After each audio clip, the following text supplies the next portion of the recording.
আজকে যে এই যে ইমানের সরাসরি সবাই ইমানদার নিজেকে দাবি করি, কিন্তু ইমান কি আমাদের আছে? এইরকম সুদখোর হবে যারা, ঘুষখোর হবে যারা, সমাজে আবার তারা বড় বড় দানও করে। সুদের টাকার দানের মসজিদ আছে না নাই?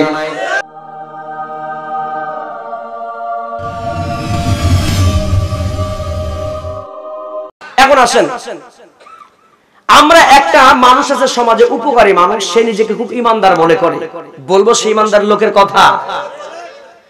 লোকটা বড় উপকারী, সমাজের মাঝে আপনি দেখবেন খুব উপকার করে বেড়ায়। আমি আমার কথাই বলি, দেখবেন একটা মানুষ অসুস্থতার মাঝে ভুগছে, পারিবারিক টাকা পয়সার সমস্যা, তার ডেলিভারি রুমে তার ওয়াইফটা চলে গেছে, হাসপাতালের বেডে কাতরাচ্ছে, আর স্বামী সারাদিন টাকা পয়সা খুঁজে পাই নাই, চলে গেছে একজন মুরব্বির কাছে এলাকার, বলে চাচা রে আপনি বড় উপকারী মানুষ, টাকা যদি পাই আপনার কাছে পাবো, তাছাড়া আর কারো কাছে টাকা পাবো না।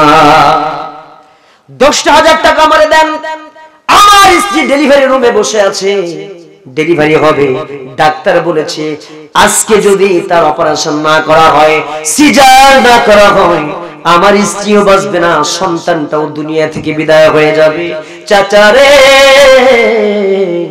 একটু মহব্বত করে আপনি সুন্দর করে আমাকে একটু কি দেন, আপনি 10,000 টাকা হাওলাত দেন, কর্জে হাসানা দেন। তখন বলবে দূর হব, 100 টাকা কেজি পেঁয়াজ খাইতে খাইতে জান শেষ, দেশের যে অবস্থা ব্যবসা বাণিজ্যের জন্য টাকা পাবো কমে, বিদায় করে দিল। সারাদিন লোকটা খুঁজে টাকা কোথাও পায় নাই। ও জানে যে চাচা 5 বার হজ করে আসছে, মুরব্বি চাচা, মেহেদি লাগানো দাড়ি, উপকার যদি পাওয়া যায় এই চাচার কাছ থেকে পাওয়া যাবে, আর এলাকার কেউ টাকা দেবে? শেষে কয় চাচা দিতে হবে, চাচা না হলে হবে না। আপনার একটা উপকার আমি করি, আপনিও কিছু আমার উপকার করেন, কারণ আপনি উপকারী বান্দা, হজ করছেন 5 বার, খুব ভালো মানুষ, আপনি দেন না চাচা? আগামী মাসে 10,000 টাকা আপনি যদি আজকে দেন, জানুয়ারি চলছে, ফেব্রুয়ারি মাসের ঠিক 2 তারিখের মধ্যে আমি আপনাকে দেব 14,000। জোরে কোন সুবহানাল্লাহ। বুঝতে পারছেন তো না? জোরে কোন নাউজুবিল্লাহ। টাকা দিছে কত আর দেবে কত, উপরে কত? আচ্ছা, এটার নাম কি? বুঝেন, উপকার, এগুলোর উপকার, শোধ না, উপকার। তো বলছে চাচা আমার কিছু উপকার হলো, আপনার কিছু উপকার হোক, 4,000 টাকা বেশি দেব। চাচা দেখবেন তখন 5 বার হজ করছে, কিন্তু হাজী সাহেব মানুষ, তাবলীগ জামাতও মাঝে মাঝে যায়, পীর সাহেবের দরবারেও যায়, সমস্যা নাই। এই লোকটা দেখবেন এই জায়গায় চুলকান শুরু করবে, ব্যবসা বাণিজ্য খারাপ, টাকা তো নাই, 1,000-10 টাকাই আছে, তো আমি তো ওগুলো কাম করি না, বাদ দিছি, তুমি 4,000 বেশি দিতে চাও, টাকা তো আমার না, টাকা হলো আমার সুমন্দির, 1,010 টাকা রেখে গেছে, তো দিতে পারি এক শর্তে, এই 10,000 টাকা আগামী মাসে তুমি যে দিবা, তো কাউরে কিছু কইও না, তুমি আমারে দিবা 10-14,000 টাকা, যদি 14,000 দিতে নাও পারো, উপরের 4,000 আগে দিও, পরে 10,000 দিলেও চলবে। কথা কয় না? আছে আছে আছে। এইরকম ইমানদার কারা কারা দোকানে হাত দেখায় দেন, দেখেন তো আশপাশে পাওয়া যায় নাকি? নাই নাই নাই, এরকম ইমানদার সমাজে নাই? এ কম না বেশি? এইরকম ইমানদার যদি 70 বারও হজ করে, আর হজ যে আসওয়াদ পাথরের চুম্মা খায়, কেন গোটা আসওয়াদ পাথর যদি গিলে খায়, এর কি হজ কবুল হবে? এই ইমানের কোন দাম আছে? মরার পরে রিমান্ডে নিয়ে বাটাম ফাটাবে। কথা দেখেন, জোরে বলে। তাহলে এইরকম ইমানদারের কোনো দাম নাই। এজন্য আমার ভাইয়েরা, তাহলে আজকে যে এই যে ইমানের সরাসরি সবাই ইমানদার নিজেকে দাবি করি, কিন্তু ইমান কি আমাদের আছে? এইরকম সুদখোর হবে যারা, ঘুষখোর হবে যারা, সমাজে আবার তারা বড় বড় দানও করে। সুদের টাকার দানের মসজিদ আছে না নাই? ঘুষের টাকার দানের মাদ্রাসা আছে না নাই? সুদের টাকা দিয়ে বড় বড় অট্টালিকা করেছে, এরকম আছে না নাই? আমি মাহফিল করতে গিয়েছিলাম মাদারীপুর, একটা রাস্তা অতিক্রম করছি, আর বলে হুজুর এটা হলো সুদের বাড়ি। বলে হুজুর এটা হলো, কয় হুজুর বলতে যায় শোন শোন, কোন বাড়ি দেখ, কোন দিক দিয়ে আসতে হবে একটু বল। কয় চিনিস না, ওই যে 2 তলা বিল্ডিং, সুদখোরের বাড়ি, ওই সুদখোরের বাড়ি ক্রস করে চলে আয়।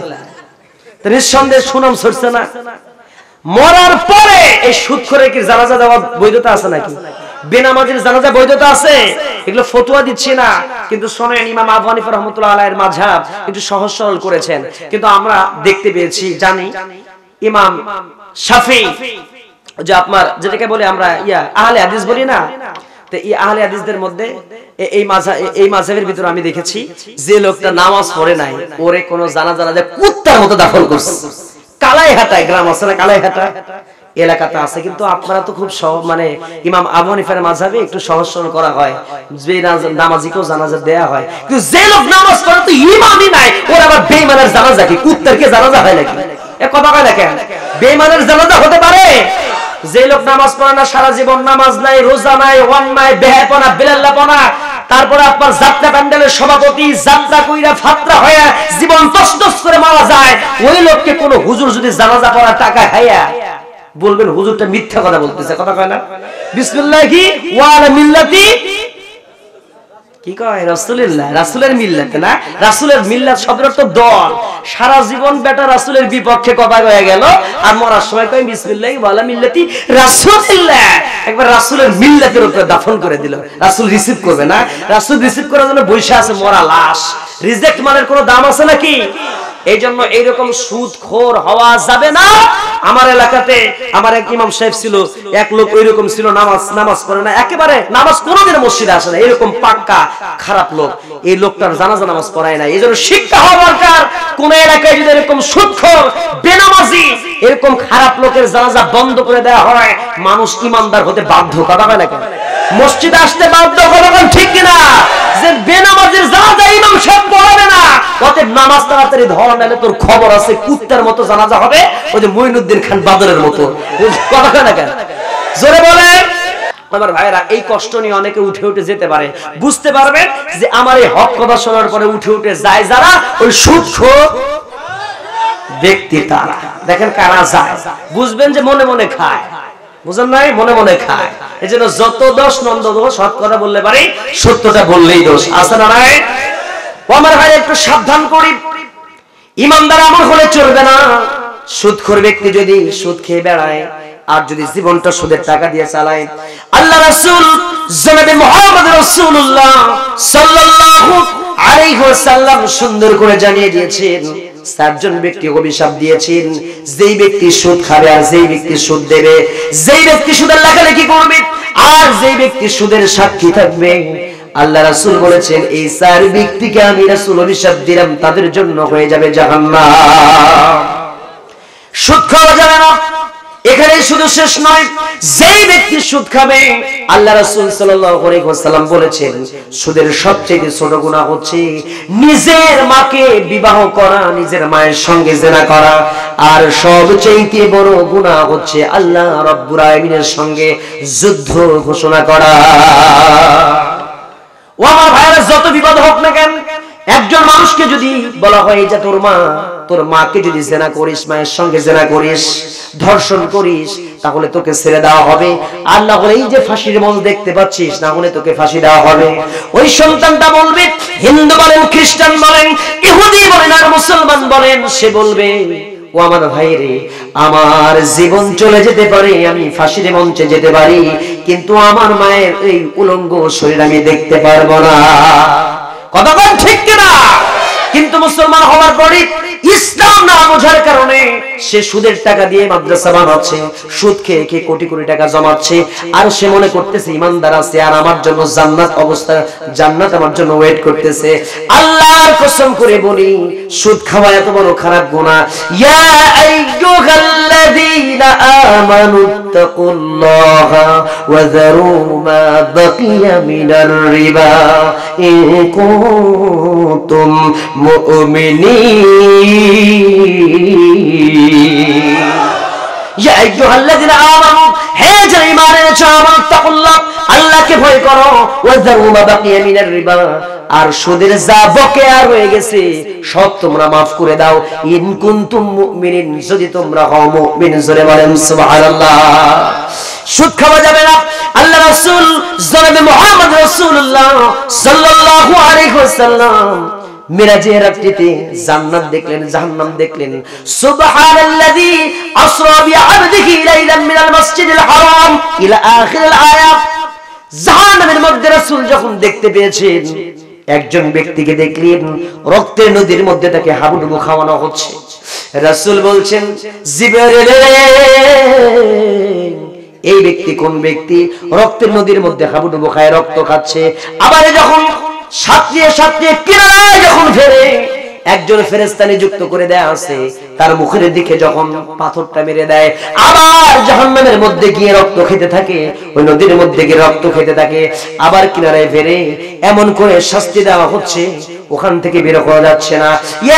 রাসূল সাল্লাল্লাহু আলাইহি ওয়াসাল্লাম বললেন, ভাই জিবরাইল রে, এই ব্যক্তি কোন ব্যক্তি যাকে রক্তের নদীর মধ্যে হাবুডুবু খাওয়ানো হচ্ছে? এই অবস্থা বলার পরে জিবরাইল বলছে, ইয়া রাসূলুল্লাহ, আপনার উম্মতের মধ্যে এমন কিছু উম্মত পাওয়া যাবে যারা পৃথিবীর জমিনে রক্ত চোষা হবে, গরিবের রক্তগুলো চুষে চুষে খাবে, আর তারা ব্যাংক ব্যালেন্স করবে, কর্জা হাসানা দেবে না, সুদ খাবে। যারা গরিব মানুষ টাকা দিতে পারে না, একটু টাকা হাওলাত নিয়েছে, যার কারণে চক্রবৃদ্ধি হারে তার উপরে টাকাটা চক্রবৃদ্ধি হারে সুদ খায়, মাথা থেকে পা পর্যন্ত ঘাম ঝরিয়ে দিয়ে গোটা শরীর ভিজে যায় ঘামে, রিকশা চালায়, ঠেলা চালায়, দিন মজুরি করে, আর শরীর সংসারে চলতে পারে না। ও অবস্থায় সে নিজে না খেয়ে সুদের টাকাগুলোকে পরিশোধ করে, প্রত্যেকদিন কিস্তির টাকা বয়। এইরকম মানুষ যারা কিস্তি নিয়েছে আর সুদের টাকার লেনদেন যারা করেছে, আল্লাহ রাব্বুল আলামিন তাদেরকে জাহান্নামের মধ্যে রক্তের নদীর মধ্যে তেমন করে তাদেরকে হাবুডুবু খাওয়াবে। জোরে কর নাউজুবিল্লাহ। আমার ভাইয়েরা, এই জন্য এইরকম শাস্তি থেকে নিরাপদ থাকার জন্য আমাদের সুদ থেকে বিরত থাকার দরকার আছে না নাই? কথা বলেন, আছে তো? এই জন্য আমরা সুদ খাবো না, শপথ নিতে পারি যে লোক সুদ খাবে তার কি নামাজ কবুল হবে? ইন্নাল্লাহু ইউহিব্বুল মুতাতাহহিরিন, নিশ্চয় আল্লাহ তাআলা মুতাতাহহির যারা পবিত্র তাদেরকে কে ভালোবাসেন? আল্লাহ ভালোবাসেন। তাহলে অপবিত্র মালও আল্লাহ কবুল করে না, অপবিত্র শরীর কবুল করে না। খেয়াল করেন তো, অপবিত্র রক্ত মাংস দিয়ে যদি কোনো সন্তান তৈরি হয়, ওই সন্তানটা পৃথিবীতে আসলে ওই সন্তানটা কি সন্তান? হালাল না হারাম? কথা কয় না কেন? তাহলে এটা হালাল সন্তান হয় কেমনে? আপনি যে খাবারটা খাইলেন সে খাবারটা হারাম, আপনার শরীর হারাম, সুদের টাকা দিয়ে আপনি কিনেছেন কাপড়, কাপড় হারাম, সুদের টাকা দিয়ে বিমান ভাড়া করবেন, ওই টাকা হারাম। আপনি হজ করতে যাবেন, কাফা আপনার, সে ইহরামের টাকা হারাম, সব যা কাপড় চোপড় পরেছেন সব হারাম। হারাম টাকার হজকে আল্লাহর দরবারে কবুল হবে? কথা কয় না কেন? এই যে টেন্ডেন্সি আমাদের মাঝে আছে, এই সুদখোর, ঘুষখোর আমার এলাকাতে আছে। কয় হুজুর দোয়া করবেন, মাঝে মাঝে হাতের মধ্যে টাকাও দেয়, কিন্তু নিতে চাই না। তুমি যে টাকা দিচ্ছ তো ঘুষের টাকা। আমি তো স্পষ্ট বুঝি। আমার মসজিদের সভাপতি এখন আর নাই, এক্স সভাপতি, তার বেটা হলো 2 জন। একজনকে 10 লক্ষ টাকা দিয়ে ঘুষ দিয়ে চাকরি নিয়ে দেওয়া হয়েছে। সে শিক্ষার জন্য বলছি, নাম বলি না, শুধু উদাহরণ বুঝাই দিচ্ছি। ঢাকা কাস্টমসে, কাস্টম ছিলেন তো, কাস্টমসে কাস্টম অফিসার 10 লাখ টাকা দিয়ে ঘুষ নিচ্ছে। কয় হুজুর মাশাআল্লাহ ভালো কামাই করছে। কয় কি? কয় 2 বছরে আমার সোল 2 কোটি টাকা কামাই করছে। সুবহানাল্লাহ, জোরে কর। এজন্য ছেলে আরেকটাকে চাকরি নিয়ে দিছি, ওরে আবার 10 লাখ টাকা দিয়ে ওরে অফিসার বানাই দিয়েছে, ছোট ভাই ওরেও চাকরি দিয়েছে। 2 জন মোটামুটি 5 বছরে 6 থেকে 7 কোটি টাকা কামাই করছে। ঢাকাতে বাড়ি করছে, ঢাকায় জায়গায় কিনছে, বগুড়ায় জায়গায় কিনছে, বিভিন্ন জায়গায়। সেদিন আবার অটো মিল কিনলো, 1 কোটি কত টাকা দিয়ে অটো মিল কিনলো আমার এলাকায়। তো এলাকাবাসী কয় হাই হাই রে, কয়েকদিন আগে জীবন চলে না, আর এই লোক এত টাকা পায় কেমনে? সর্বোচ্চ তার বেতন 25 থেকে 30 হাজার টাকা, কিন্তু এত কোটি টাকা কোত্থেকে আসে? নিঃসন্দেহে এটা হালাল হতে পারে? এ কথা কয় না কেন? এর চিন্তা কি? কয় হুজুর এই টাকা দিয়ে মাদ্রাসা বানাবো, মসজিদ বানাবো, তারপর কবরস্থানে দান করব। তাহলে এই যে কবরস্থান, মসজিদ, মাদ্রাসার এই দানের সওয়াব প্রত্যেকদিন আমার জন্য কতজন হুজুর দোয়া করবে, মসজিদে দোয়া হবে, এতিমখানায় দান করে দোয়া হবে। তো এই ঘুষের টাকার গুনাহ আর এই যে দোয়ার সওয়াব, এই সওয়াব দিয়ে হুজুর নিঃসন্দেহে আল্লাহ আমার জান্নাতে না দিলে কারে দেবে? এই চিন্তা আছে না নাই? এইরকম সুদখোর আর ঘুষখোরদের অধিকাংশদের চিন্তা এই, সারা জীবনের 50 কোটি টাকা ঘুষ খাবো, সুদ খাবো, শেষ বয়সে আমার বাল বাচ্চা পরিবার সবাইকে 15 লাখ টাকা দিয়ে হজ করে নিয়ে আসবো, আর মাদ্রাসা বানাবো 50টা, মসজিদ বানাবো 30টা, আর এতিমখানা বানাবো 10টা, সব মিলে হয়তো 5 কোটি টাকা খরচ করব। কিন্তু কামাই করছি 50 কোটি, খরচ করলাম 5 কোটি, 45 কোটি টাকা আমার লাভও থাকলো, মাঝখান থেকে জান্নাতও পাও। কথা কয় না কেন? এই নিয়ত আছে না নাই?